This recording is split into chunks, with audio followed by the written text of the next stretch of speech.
into sales.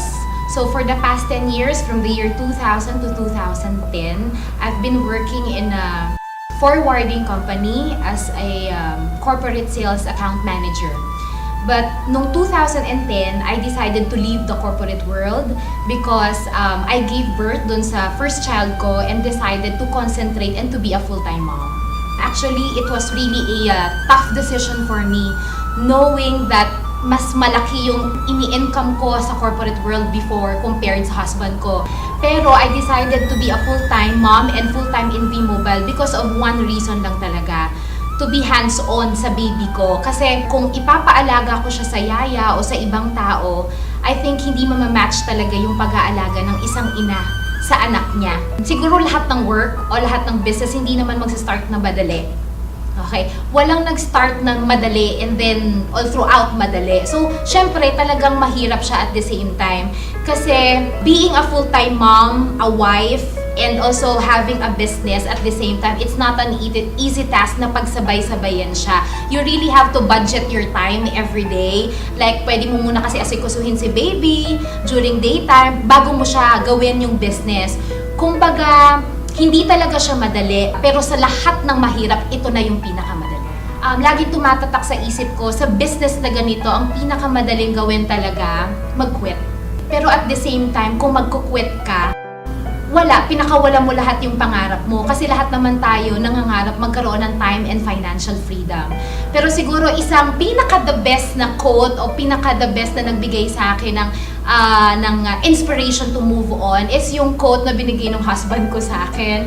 Sabi niya is, why you always give up every time there is a rejection? But look at Jesus. He never gives up on us every time na lagi natin siyang nire-reject. Hindi ko talaga makakalimutan, somebody told me na, you joined lang naman networking kasi it's all about pera-pera lang.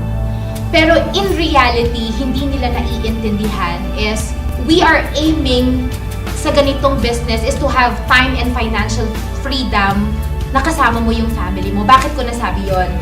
Ang kapalit nun is, sinabi ko sa sarili ko, aanhin ko yung title na manager o malaking sweldo in a corporate job kung hindi ko naman maaalagaan ng anak ko. Ang gusto ko lang i-point is, lalo na sa mga mommies out there na naglulong to be a full-time mom, maalagaan ang anak nila, may chance talaga malaki.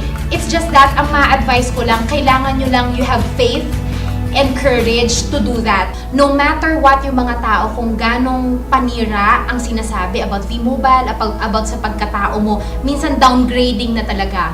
Pero ang key lang dito, isipin mo, pag tumigil ka, lalo mo lang pinatunayan sa kanila na sila ang tama at ikaw ang mali. So by continuing the business and showing your results to them na meron talagang nangyayari sa buhay mo, that's the best thing na pwede mong ipakita sa tao na you made the right choice in doing V-Mobile, not by being an employee and mawawalan ka na halos ng time para sa family. To be honest, ang pinang-invest ko dito in joining the business is last money na naming mag-asawa sa bank.